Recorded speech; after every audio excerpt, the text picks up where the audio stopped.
The only place sea fishing can be taught is on the sea. Nobody would do it now. Row out on a frosty morning, sit on that beam covered in pure white frost, that old wet damp going right up your back, straight through your oilskins.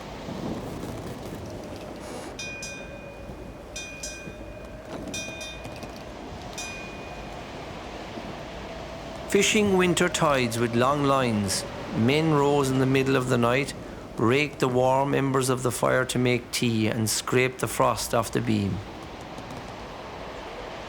They would then row out into the dark Atlantic, carrying only a bottle wrapped in a sock and a corner of scone for sustenance. Any hooks accidentally caught in a finger remained there until the men got home. Then they would push the hook back through and out of the wound and seal it with a spit of tobacco.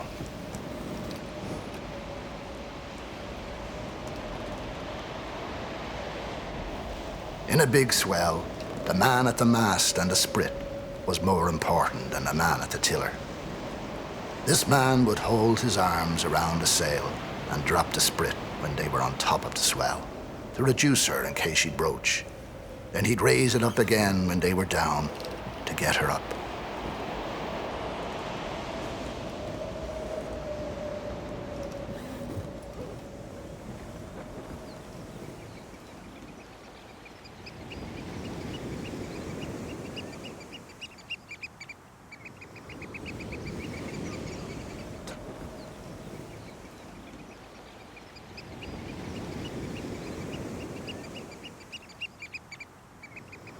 Hard canvas skin covers, steamed oak ribs, gunwales, either red or white deal, with knees of willow, the currach, carried by a single square sail.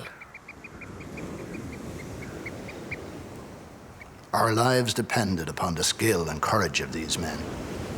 The excitement of the struggle was often too great to allow any time for fear.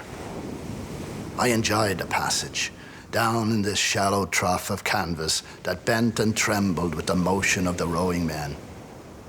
I had a far more intimate feeling of the power and the glory of the waves than I have ever felt in a steamer.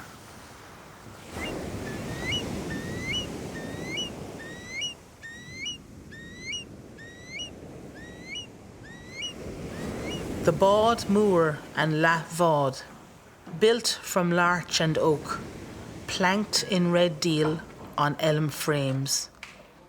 Strakes were chamfered and nailed to the stem face with sawn or bent frames. Pairs of light and finely fitted futtocks with swept grains were lap-scarped to the bottom timber. Finally, the boat was coated over and over with linseed oil or copper sulfate to preserve the timbers, with red or white lead below the waterline. Inside, it was tarred. The keel, the structure upon which all else depended, the backbone of the hull. The boat could still flex in a seaworthy way, a shallop or sloop, a schooner, wherries or lateens, a lobster or whaleboat. The masts often carried no standing rigging, and their bluntly pointed heels slipped into a shoe, fitted fore and aft over the frames.